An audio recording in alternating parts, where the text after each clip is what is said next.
April 2nd, 2026, right at 7:29 p.m. And I'm in San Antonio, Texas, having a lot of dental work done today. And I saw my ophthalmologist who said I still need glasses. That's okay. It was worth it. I don't have $10,000 to get the lenses I need. Um, so I had to get whatever Medicare would pay for because I didn't have the money for the lenses I needed. But anyway, that's okay. I'm grateful, totally. Sunset, magnificent. And we're doing chapter 11. And we're going to pick up with getting that DV order in court. Now, that day I went to the state troopers and did a really big interview with the state troopers. And I told them the truth. Yes, I did. I told them the truth, the whole truth, and nothing but the truth, so help me heavenly. And I really was not an abusive mom. And then we went to court after that, and that's when I found out in court about this DV, domestic violence order. And just to reiterate from chapter 10, he said, April Jolly said I should put this restraining order on you so I can get the girls back faster, but I'm going to have to exaggerate her. I'm going to have to exaggerate the DV order. And I'm like, what? I didn't even know what a DV order was, really. And, so after that hearing, they were going to keep the girls in custody and in foster care, unfortunately. And I went back to the shelter and I got the DV order.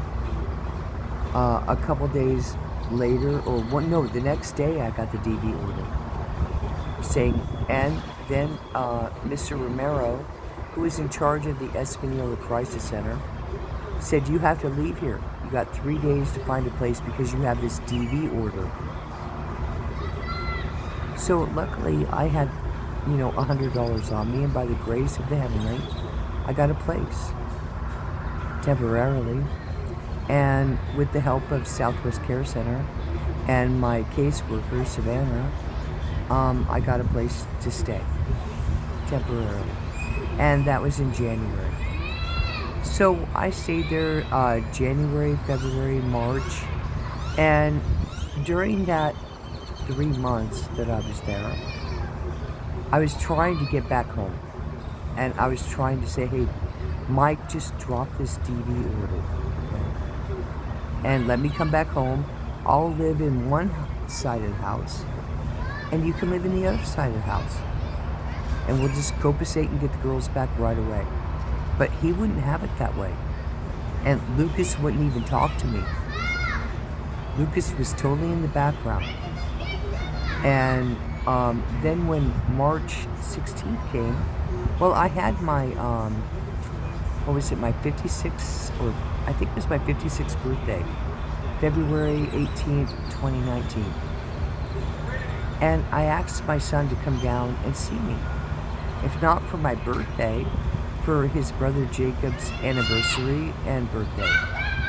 Jacob died on 3/16/92. And his birthday was 3/18/89. And so I asked my son Lucas to come down to Espanola. I had a room for him, and he wouldn't have it. He wouldn't come and even stay with me. He would have nothing to do with me. And I got really angry. I was really, really angry, I remember. And I got off all of my pain medication and pharmaceuticals. And I started drinking, actually, instead of that. Really? That's a beautiful sunset, isn't it? And I'm a wreck because I had dental surgery. Yeah, I had dental surgery today. And my eyes could be better, but they could be worse. But yeah, so I'm in a lot of pain. Forgive me. I'm in an awful lot of pain. So if I'm talking slowly, I'm in a lot of pain. I need to get this chapter done, and I'm only 5 minutes in. And it's an hour long, and it gets better from here, believe me.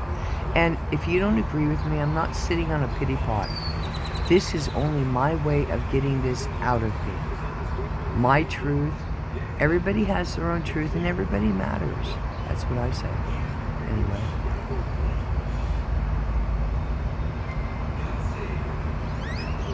So, yeah.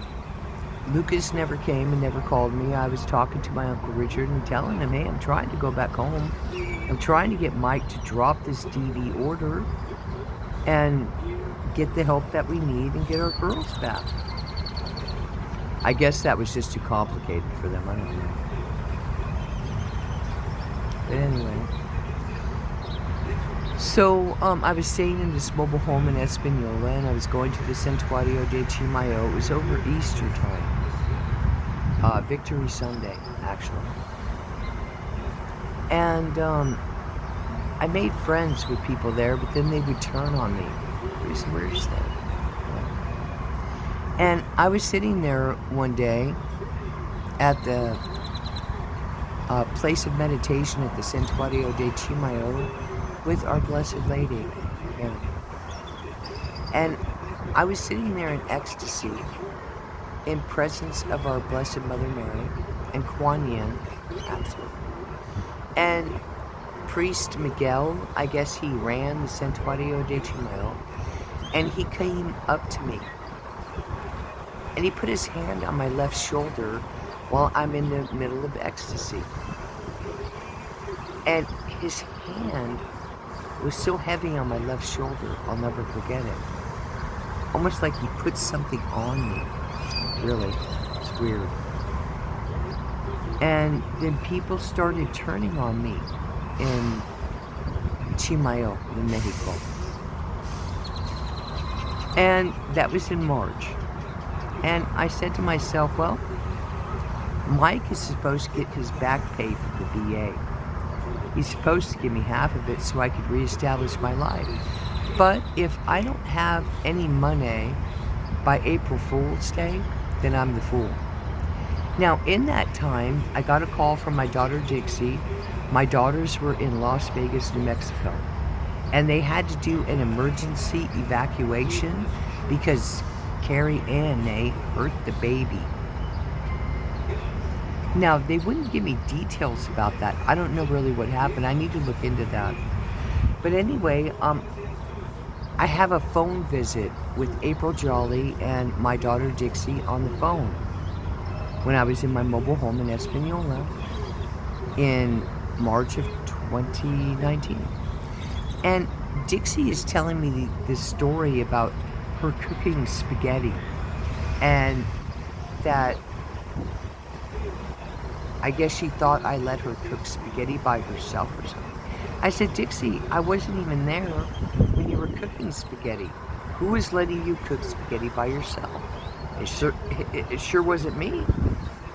And then the phone hung up on me, and April Jolly got on the phone, and she got really angry with me. I didn't understand, really. And I had an appointment with a therapist who was supposed to give me a psychological evaluation for CYFD. And I got to tell my story to this psychologist, and she was supposed to do this evaluation on me, and then all of a sudden she quit. And she wouldn't do the evaluation. It was really a mystery. And then I got a call from CYFD saying, oh, we're going to do a psychological evaluation on you here in Espanola at the CYFD office with another worker. And I felt it was suspicious. And I said, you know, it's apparent because my daughter Dixie's lying about me about spaghetti. And they emergency exited my daughters out of Las Vegas because my daughter Carrie Ann hurt the baby, but didn't tell. I don't know. Anyway, so I decided if I don't have any help or resources from Michael Rubin, by April Fool's Day, then I'm the fool. Totally. And so I was contemplating and being very patient and deciding, okay, where am I going to go? My Aunt Margaret just died in Ohio. I said, well, I could go out and go for her funeral and deliver my family cradle, the Ryder family cradle, to my family at my Aunt Margaret's funeral, Margaret Taylor, I think was her last name. Or I can go see my goddaughter in Converse in San Antonio, Texas, that area. And so, and the first stop was to go to Carlsbad, New Mexico, and see my Uncle Richard Ryder and his wife Olita. Well, not Olita. She really didn't like me. Another narcissist. I didn't know why she didn't like me, but she did not. Even though I did nothing to her, really. And so I went, I waited until April Fool's Day. Because if I didn't get any money, then I was the fool. And I'd have to get out of there and find another way. Well, April Fools came and went, and Michael Rubin wasn't good for his word. He would help me with nothing, no money. And I don't know if he got his VA back pay or anything. He left me totally in the dark. But there was no money, and he left me with a $700 car payment that I couldn't afford after he promised me that he would take care of me, okay? But that didn't happen, no way. So I got to my Uncle Richard's house in Carlsbad, New Mexico, and he wanted me to leave him my family cradle. I said no. I wanted to give it to my Aunt Margaret, personally, her family. Anyway, so, I had to make another decision. Am I going to go to my Aunt Margaret's funeral? Or am I going to go see my goddaughter? She's the daughter of Louisa, my friend on Facebook, Rodriguez, and Nana. Go see her. So, it was obvious that I'm just going to go to San Antonio and see my goddaughter, Nana's, Francisca. And so I do. And I got down to San Antonio, Converse City, and I settled in for a little bit. But instead of pharmaceuticals, I was drinking.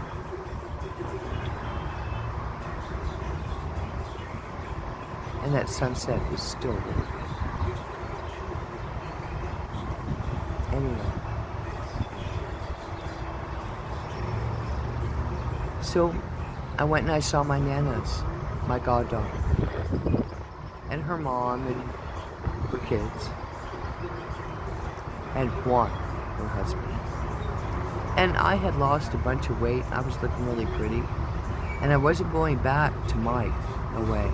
And the kids were in custody, so I thought, well, hey, I'll start another life. And I applied for a job as a death minister out of San Antonio at $63,000 a year.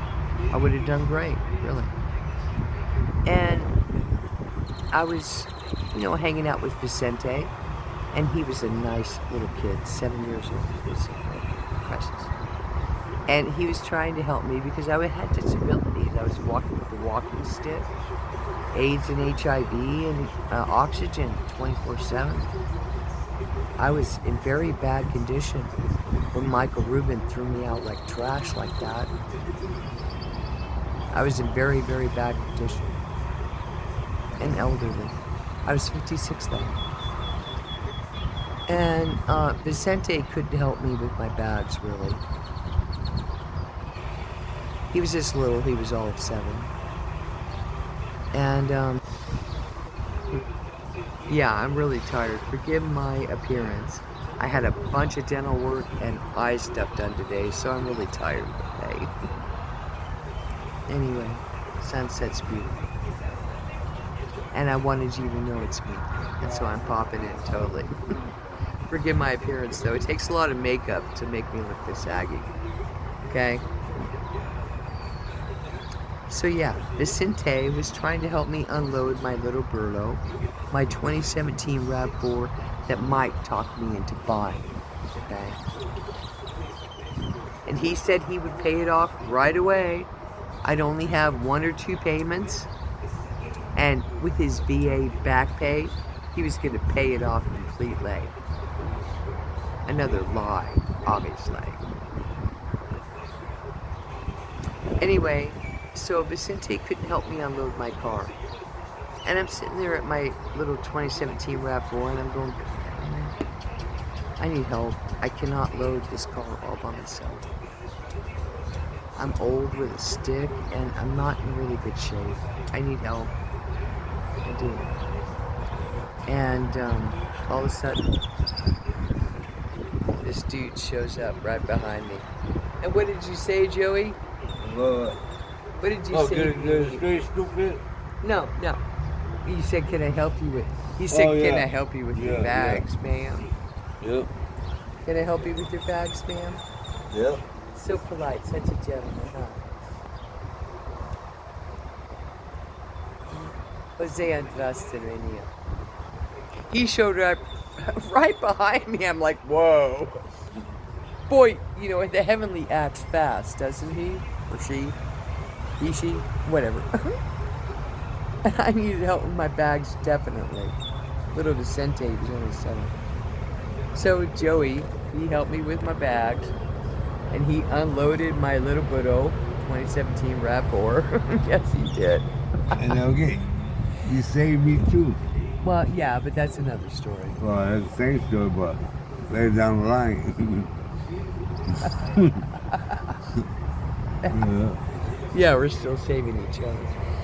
Anyway, so he helped me unload my little Budo.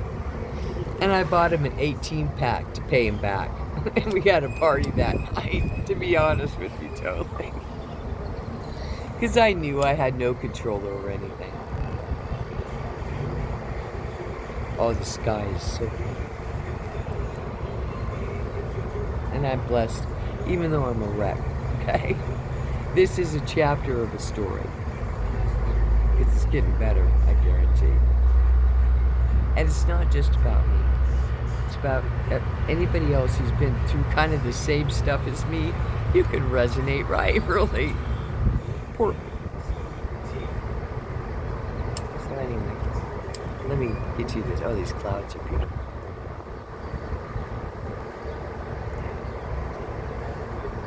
Let me zoom in. Man, it's pretty. Anyway, so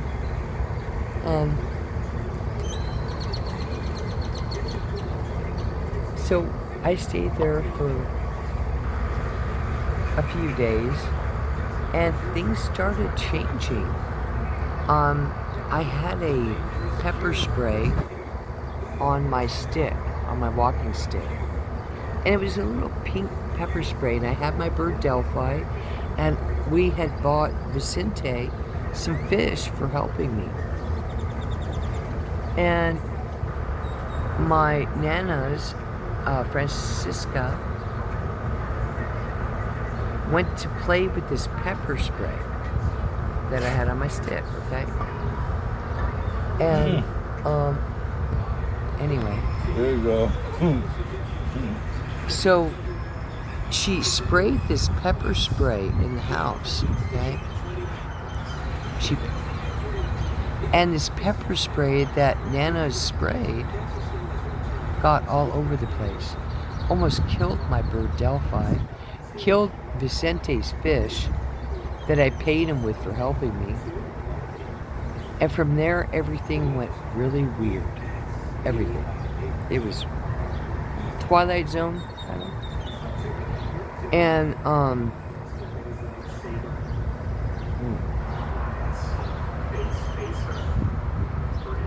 I'm sitting there with Joey, and I'm going, let me zoom out because, well, there's his hair. Oh my God. There's a close-up for you. I was sitting there with Joey, just like he is right now. I said, hey, I said, your brother Lewis is a crackhead and he's leading you the wrong way, right, Joey? I Yeah. always knew that. Yes, yeah. And my goddaughter is spraying my pepper spray, thinking it's a pee-pee, I guess, or something. I don't know. It was weird. Almost killed Delphi. And, everything is really weird here now. A lot of weird things were happening. And, so, yeah. So, I said, hey, Joe. I said, why don't we take a blow to the Austin Arts Festival and get out of here, because Lewis is acting weird, and Nana's and Louisa and her kids are acting weird. Let's get out of here. Just for the weekend, go to the Austin Arts Festival, right? And we went with Delphi. It was really cool, totally. And so, yeah, I went the next morning. It was really early. And Joey didn't think I was going to show up, totally. Joey didn't. He thought, she's not. What did you say? Well, I always knew it. I don't know. But we had a lot of people that didn't know you was going to show up. Like the other day earlier when I got that girl on my Facebook. Yeah. You know how many years have been doing it? Somebody finally reached out. Yeah, so was Joey expecting it. didn't really believe me. And there I was at 7 a.m. with hot coffee and everything, ready to go to the Austin Arts Festival for the weekend. And Joey said, cool. And he got all ready and we were ready to go. And we took off. Yeah, but it was late that day. Well, okay. Anyway, so we flew that day with Delphi, our bird. My bird at the time, Delphi Ledoux. 1/1/2000, first millennial bird, African gray. And we took off to Austin that day. And a really weird storm came up in San Marcos. And Delphi was having such fun with the manager. And I thought I had a video of it, but I don't know what happened to it. But anyway, there was like tornado warnings in San Marcos. It was really weird. And Joey was telling me about his lay day in Carolina. And how she died 3 years prior. And that he had some of her things in his camper in Big Wells, Texas. And I said, well, according to the storm, the weather doesn't look really good for the Austin Arts Festival, does it really? He said, no, I don't think so. I said, okay. I said, well, let's go another way. Let's head down to Big Wells, Texas, and go get your Carolina stuff. I can tell it's really sentimental. It means a lot to you. He said, well, I spent a lot of time in Carolina. I loved her. I'd really like to have some things we shared together. I said, okay, let's take a ride down there and, just see for laughs and giggles. And we made it to Devine, Texas. Forgive me. We made it to Devine, Texas, and we stayed there overnight. It was really cool. We met Indian Joe there. He was the caretaker. He's a Native American, but they made him cut his hair, which is really sad. But anyway, he gave me my Native American name, which is Ray Jumping Eagle. And what is an eagle doing when it's jumping in the rays of the sun? Well, it's either catching a rat or a snake, totally. When you see him jumping in the field in the rays of the sun, that's what they're doing. Yeah, they're, getting their, the snakes and the rats. Anyway, so we headed down to Big Wells, and there we were at Joey's camper. And he was showing me all of Carolina's precious little dream catchers and statues and hanging eagle and all these cool things that he shared with Carolina. And he told me all about his story of her diabetes and what he went through with her. And I thought it was so sweet that he was there for her the whole way. That was really cool. But we slept in the Little Burro overnight, but we couldn't stay there. We're like, no, we need a bed, and if we're gonna stay here for a little while, let's try to find a place. So we rented a camper from Frank, and that was okay for a little bit. And we found this dream house that we wanted, and Frank had even went and inspected it and said, hey, this house is good. With $5,000, you guys could really get this place going again. And I said, hey, $5,000 ain't nothing. Mike's supposed to get his VA pay. God help me. Of course he'll help me. And I asked him for the money. And he texted me back and he said, I know you think I'm a piece of shit because I'm not going to help you, not with a penny. I'm not. I'm going to leave you destitute yet again. No safe place to stay. After he promised you. What? After he promised you. Yeah, after he promised me. Mm-hmm. Yeah. That he would take care of me. Yeah, right. Where's the After clouds? he said, you think I'm a piece of shit, I'll get... Yeah, he said, I know you think I'm a piece of shit. No, I don't think you're a piece of shit. I know. Especially now since you won't help me reestablish my life and fight for my kids from here. And then, a little time later, Terrence Cam, Esquire, called me and said, hey, if you're telling the truth, I'll take you all the way to the Supreme Court, lady. Well, I had all the truth, and I did have the proof.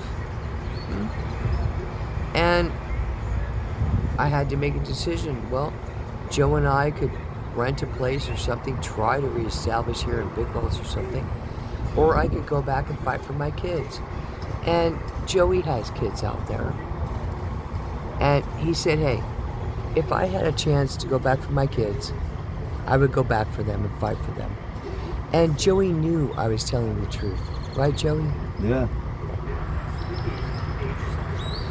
And with my attorney supposedly backing me, Ran out on you? Yes. supposedly backing me, I went back to Raton against everything. Against knowing that CYFD was manipulating my children, and Dixie was already lying about me. But I thought with the truth I could go back and prove. So we packed up everything we had, every dime, everything, Delphi. And I could tell you about the experiences we had coming back. I guess I could share one if I could do it in 3 minutes or less. God help me. I'll try. But on the way back, it was quite miraculous. We stopped in San Angelo, and we met a friend named Bill. And I was making my tinctures, and Bill wanted to talk to his mother in heaven. And I said, I want you to imagine a garden. And I said, can you see a garden in your mind? He said, yeah. And I said, okay, create a bench there under a tree that is of your own liking. And do you see your mommy sitting there? He said, yeah. I said, well, then go and talk to her. She's right there. And he talked to his mother and he hugged her and he met her in the garden in consciousness, in his own mind. He said, God, I'll never forget this. Thank you so much. It was, those clouds. The camera's not doing this justice, right? Oh, there's babies. Little puppies. And then Joey and I went a little bit further, and we got to the babies. They're so precious. They're playing, Mama. Let them play, Mama. Oh, look at them go.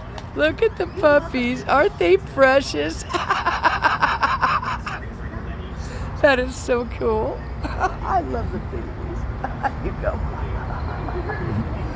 Wear them out, Mama. Anyway, so in Fort Sumner, New Mexico. There's me and Joe, okay? And we're trying to pretend like we're on vacation, okay? We're trying to make the best of a bad situation. Oh, yeah, you know. Oh, my gosh, it's just... Oh, you're such a good mom. Thank you. Yeah, say she's wearing us out. You gotta see, forgive me, Yes, I'm only I gonna didn't get know them, you I won't wanted- get you, okay? Oh my god, look at these babies. Oh my He's my god. blue-eyed bandit. She has gray eyes. Oh, magnifico. Hello. Pretty. Oh man. Oh, lots of energy. And Wear them they're out, faithful. mama. You go. Where are those babies? Let them run, man. Let them play. Let them run. Let them run. Don't let them worry. Oh, yeah. You out. I'm Yeah. trying to say, when I leave them in the house, they'll sit there barking and on the bed because they can't climb. Yep. Oh, look at them. Oh, the babies. Hug them. That's precious. Oh, they're having so much fun. Yeah. Anyway, so we're in Fort Sumner, New Mexico, okay? And we're on the railroad tracks. And we're beeping to the trains, and we're rooting the trains, and I have my stick and I have my hat, and we're rooting in the trains, right? And the trains are honking at us and we're honking at them. And then we move off of the tracks and we go up the highway a little bit, and we're sitting there. It was the weirdest thing. And let me turn the camera. And we're sitting there, and please again forgive my appearance. It takes makeup a lot to make me look this haggy baggy. And I had a lot of dental work today, so please forgive me. But we're sitting there on the back of my little burro. Okay, we had the hatch open, and we're sitting there. And the truckers are coming in, and we're rooting on the truckers, right? I love the truckers because my dad was a trucker, and I'm a trucker really at heart. I'm a rider, so what do you want? I know how to drive an old school 18-wheeler, 18 gears. Anyway, so we're sitting there at Fort Sumner, and we're looking out at the terrain. Okay. Oh, you gotta see these babies while I tell this. This is so precious. Watch. This is cool. Oh, look at the babies. Yeah. And so, oh yeah, that's the way to do it.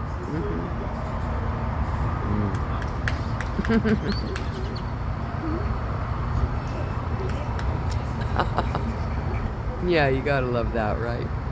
Totally. So anyway, we're sitting there at Fort Sumner, New Mexico, rooting on the trucks, and we're sitting on the back of my little burro, my 2017 RAV4, right?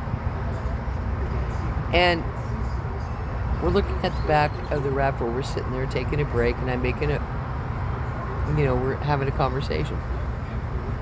And all of a sudden, we see these 4 tornadoes coming in the foreground. We go, wow, that's kind of weird, right? And Joe says, we better get out of here. Okay, we got tornadoes coming at us, right? And I'm looking at these tornadoes, and I said, no, wait a minute. I said, if you're for fear, go ahead and take the Shoe Leather Express from the rear. I'm sitting here, I'm watching this. I gotta see this. These tornadoes coming at us. But I that said- wasn't scary either. And he wasn't so scared. He was more for free for me. Okay? He was looking out for me totally. So I'm sitting there and I'm going, hey Joe. I said these 4 tornadoes are going to go up and over us and into Clovis. Okay? It's really terrific. And so these tornadoes are coming closer at us and closer at us. And as they got closer, I saw horses in each one of the tornadoes. One was red, one was black, one was like green, and one was white, right? But the third one was white. The last one was red. But this white one was wanting to merge with this tornado or the middle tornado. It's kind of hard to do that. But this third tornado didn't have a rider. And I started seeing horses in the tornadoes. One was red, one was black, one was green, one was white. And the white horse had no rider. So it was the third horse in. And it was wanting to merge with this one or this one.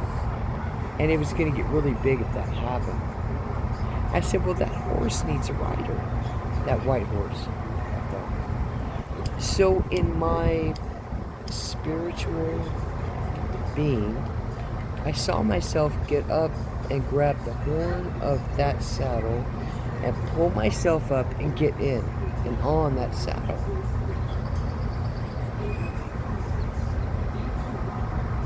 And then it ended up merging into one tornado, and it landed in Clovis. It was in May of 2019.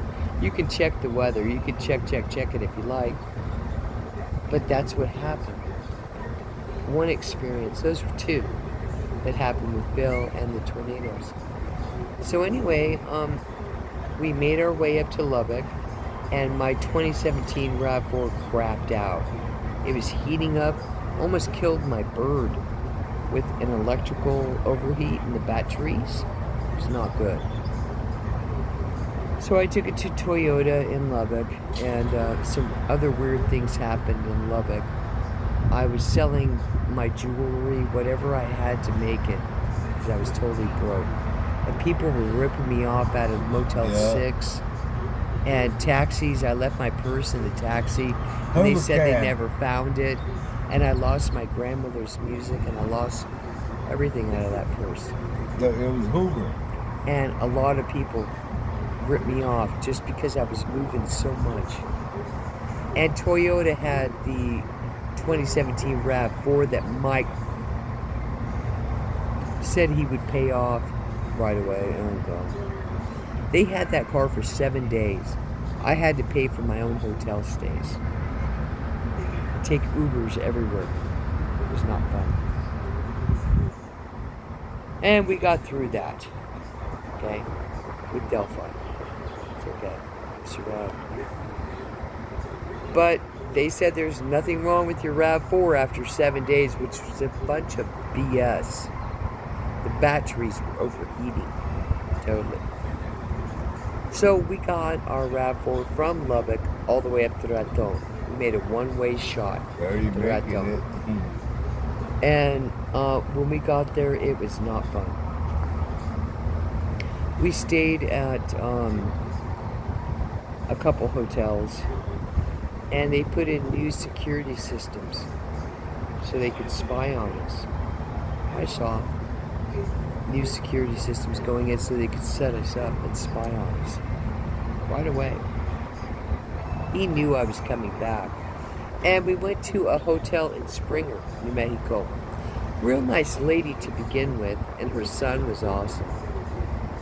A hotel in Springer. I would know it if I saw it again. I can't remember the name.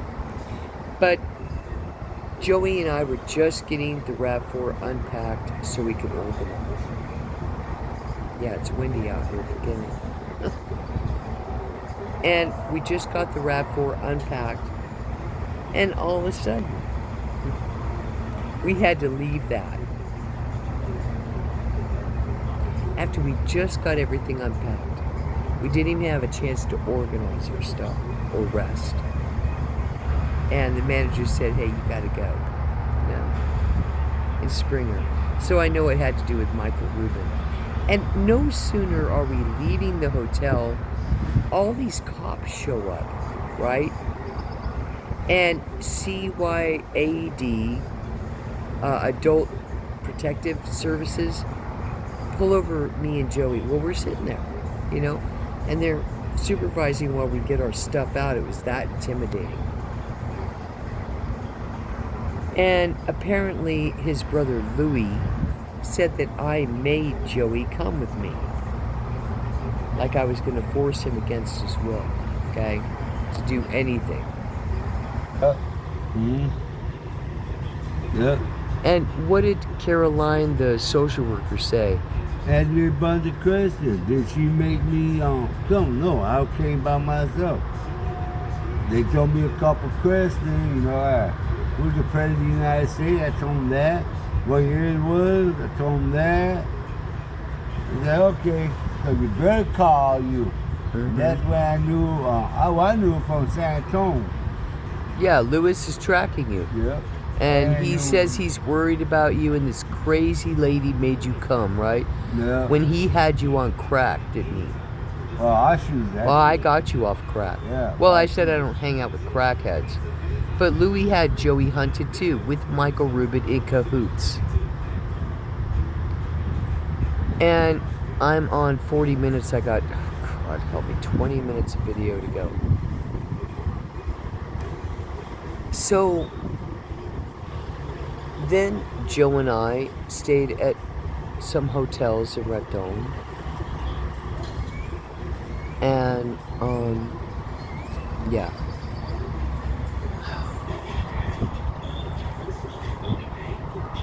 And they made it so hard for us. And our drinking, obviously, wasn't our best friend at that time. And there were some really bad people in Raton who didn't have our best interest at heart. And they were hunting us from the very beginning, and that was obvious. And they were spying on us. Flying monkeys, totally. Sadly. And I hope he was near me, because I've only got 15 minutes to go, and I'm really glad, because this chapter is really sad. But in that time, we went to the Carson National Forest, and we camped out there because we had no money, really. And during that time, we had a great UAP experience, Joey and I. We took our... Yeah.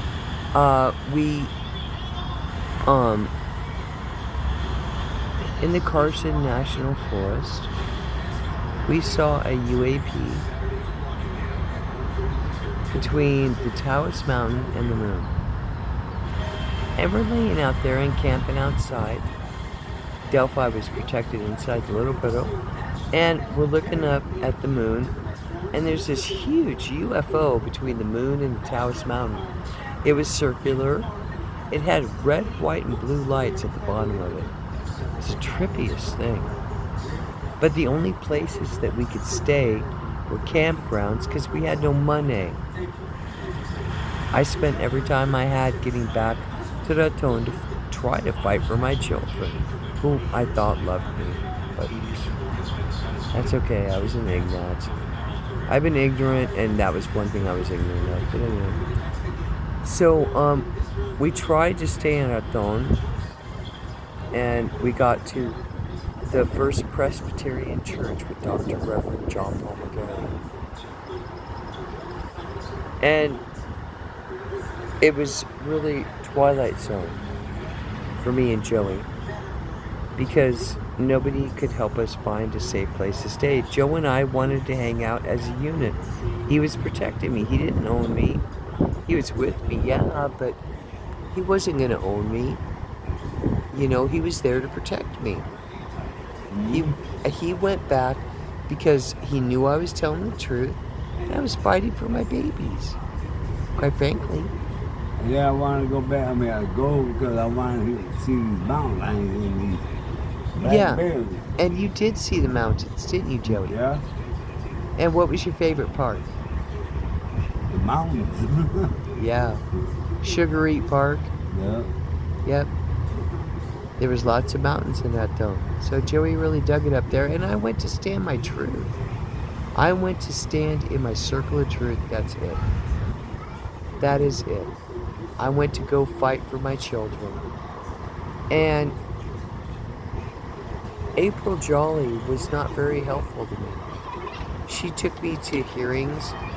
They repoed my RAV4 because, of course, Michael Rubin wasn't good for his word, and he didn't pay it off for me. He was a turd. And then I had to walk. I had to walk all over Raton with braces and boots. I called them my combat boots, and they were made of fiberglass and leather. And I had to wear those over my Skechers. And I had to walk in Raton. after my RAV4 got repoed. No thanks to Michael Rubin Ledoux. He said he would pay it off with his VA back pay. And I went without no car. It was really sad. And thank God I don't have a few minutes left, like 10. So if you're still listening, bless you, man. I'm not doing this for me. Well, no, I am doing it. No, let me take that back. Let me retract. Okay, yes, I'm doing this for me to get this out of me, just to tell my truth. Even if you don't agree with me. Doesn't matter if you agree with me. I know this is what I lived, walked, talked, and experienced.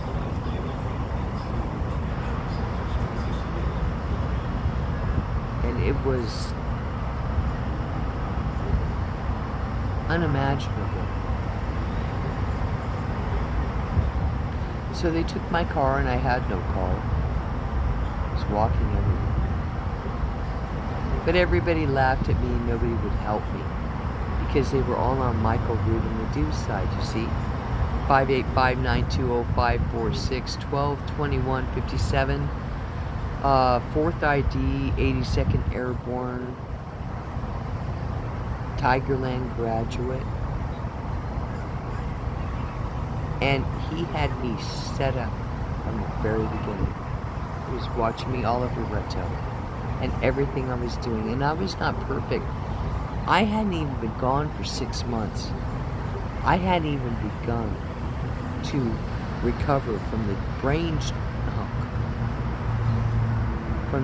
damage he did to me after 25 years on the road. And I know I'm a wreck and I don't look really pretty, but this is what this has done. I have to say it plainly. Even if you don't want to have sympathy for me, I don't really care really. I'm not doing this for you. I'm doing this to free myself. I'm not comparing myself or my agony to anybody. This is a very big truth that needs to be put to rest. For me. I'm doing this for me. Because I love you. Anyway. So I was trying to find a place to stay, and Dr. Reverend John Paul McGarry, I guess, couldn't help me, really. I was sleeping on mattresses out in Ed Goss's mobile home park behind McDonald's in Raton. It was the Meth Lab mobile home park. You think but you see, he was jealous that I was with Joey. And Joey and I are separate. He was just helping me. And he was my buddy. He's my unit, as I considered him. He was helping me, taking care of me. Michael Rubin Ledoux sure wasn't. So, this was in 2019, and I was staying at this Meth Lab mobile home park and doing their psychological evaluations, which weren't accurate at all. The psychologist said exactly what CYFD wanted them to see or say. Okay. But I was still present. I was trying to live up to CYFD's expectations. I was going to therapy. I was maintaining. I wasn't doing stuff that people were doing in the Meth Lab mobile home park, that's for sure. And I was there for my daughters. I never saw Lucas, not once. Lucas has always been in the background. That's really weird to me. Because I was there. And he could have come to me. But he didn't, you see. That's really weird. And then that was in 2019. In July of 2019, CYFD was taking my urine, taking my hair, not giving me visitation, violating my visitation. They would schedule the visitation, and then they would cancel it all of a sudden. But yet Michael Rubin, as I know it now, was hanging out at Carlos Cordova's house all the time. And CYFD was letting Michael have the children, have visitation, have weekends. And when I would have appointments, they would get rescheduled or canceled, or they wouldn't go very well. I have 10 minutes left in this segment. And I remember I had a couple visits, just like 2 with my daughters. That's all CYFD would let me do. That is all April Jolly would let me do, was a couple visits without them being messed up. Otherwise, all of a sudden, they'd be rescheduled and stuff. It's weird. And the first time I saw them was with Ava. It's the therapy center up by the high school. And it was so great to see them. It was so great to see my girls. I thought, yeah, I did the right thing, coming back to save my babies. And I could see, though, that CYFD April Jolly was looking really weirdly at me. And so was the other lady, like, wow, she's really full of love. Yeah, we got to get her. And I was seeing Ava, and Ava was giving me good reports. But CYFD did not want to hear this, you see. All April Jolly wanted to see was the bad in me. That's all she wanted to see. Nothing good in me. Nothing. She didn't want to hear from Ava, my therapist, that she didn't think I was a bad mommy. No, April Jolly didn't want to hear that because Michael and her were into the Skippy, I guarantee. In retrospect, I see it very clearly. At 51:51, not 51:50. I'm not crazy. I'm not crazy. The state wanted therapists to say bad things about me so they could be on Michael Rubin's side, you see. So they could have imbalance and blame me, the mommy, and make me the dark mother. And I never was. I went back to fight for my babies as a mother. I still do. This wasn't their fault. They had no control over this, no more than I did.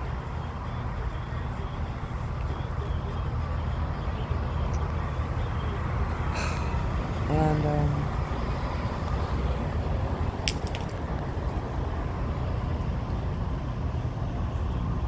it wasn't fun for me. I'm gonna take a walk and throw my trash away, okay?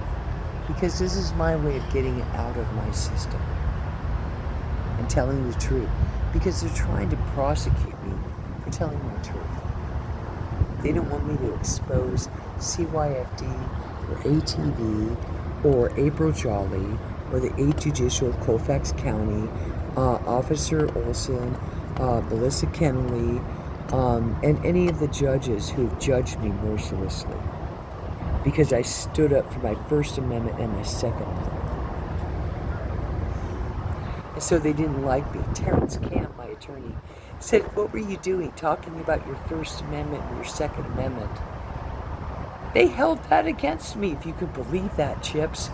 But they did it. And they violated me for standing up for my First Amendment, for speaking the truth, totally, and for my Second Amendment, my right to defend my truth and my perspective. And they took Michael Rubin's side, the veteran, okay? The one who's supposed to be such a great guy. And he murdered my Delphi. And what did he say in that hearing? She murdered my bird, Delphi. That was Oliver. I remember her. And when he said, she murdered my Delphi, she killed my bird, when it was an accident. No, they killed at the St. James Hotel on Mother's Day. They It killed broke me to watch my Delphi murdered by 3 ravens that day on Mother's Day. So I think it didn't kill me. Well, if he had held up to his word, that turd, I would have had a safe place to stay. So would my Delphi. I wouldn't have had to watch my Delphi murdered that day. On Mother's Day by 3 ravens. I don't know if anybody would imagine what that was like. My 20-year-old bird who was with me from out the shell. It's like watching my child die. Oh yeah, he said, "Oh, That my was kid, hell. my kid." At the St. James Hotel. 2019 and Mother's Day. Nobody would imagine, or could even, what that was like for me. But Michael Rubin, yeah, he said he would give me a safe place to stay and always take care of me, right? Right. And he said I murdered my bird. And Officer Oliver, with the DV order, said, I'm going to regret that you said that, Mr. Ledoux. I'm going to regret that you said your wife murdered your bird. You turd. And Kennelly said, you drive a nicer car than me, dude. They'll give everything, him everything. So that brings us up to Mother's Day of 2019. We're almost there. Yeah. We have 2019, 2020. We only have 7 years to go, and it's going to get better. We only have 4 minutes to go in this video. And it takes a lot out of me to make these videos. I don't even know if you would imagine. It's a whole new way of telling the truth. And you know what they're wanting to do? They're trying to build cases on me, Sherry Trevino, or whoever is taken over at the DA in the 8th Judicial Colfax Taos County. They are trying to make cases. They're trying to trap me for telling the truth. And they say, hey, you can't talk to your... Oh my God. This next week with CYFD on Monday, and Friday with my hearing with Romero. It's going to be really interesting because they don't want me exposing. And as long as I'm telling the truth, they want to incarcerate me. They want to violate me because I'm exposing them. What did Romero say to me in this last hearing? We don't want you exposing our agencies. Well, I'm the agent, and you don't have any agency over me. I'm telling the truth, even though you've already crucified me. Totally. 6 ways from Sunday, really. April Jolly, CYFD. All the attorneys who dissed me, who got paid by the state to diss me. Those who don't want to hear my truth, they can't defend me. Why? Because they don't like that I don't lie. That's why. I'm a 29th Aquarius degree.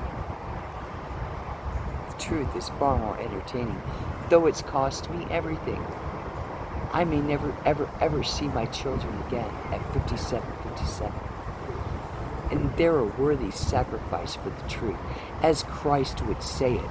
They crucified Christ for the truth too, for exposing them, didn't he, dude? Or dudettes. Or the Catholic Church, they didn't back me either. No way. That's okay. The church wasn't behind me anyway because they've never uplifted the divine feminine. Even though they knew they were worthy, like Magdalene. So, the truth is coming out anyway, babies. Because I'm saying it. It's my First Amendment. And nobody can take it. Now, it's my perspective. Other people can see it differently than me. And that's okay.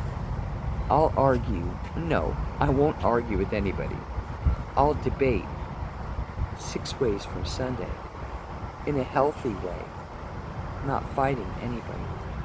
The facts are as the facts are. It happened as it happened, and you can't change the past. You did what you did, and that's a fact. And my forensic psychiatric evaluations will prove that. And I'm not going to hide my truth for me, you, or anybody, because it's totally for the heavenly. Bless me, Heavenly Father, Elohim, and Jesus Christ is my light and life. In Christ consciousness, I'm going to sign off because this has been really hard. People wouldn't imagine how hard it is to do this, but it is. But I do it because I love you. And I love me especially. And I tell it true. I have to. And you can too. Because the way, the truth, and the life, that's it, loves. And I love you.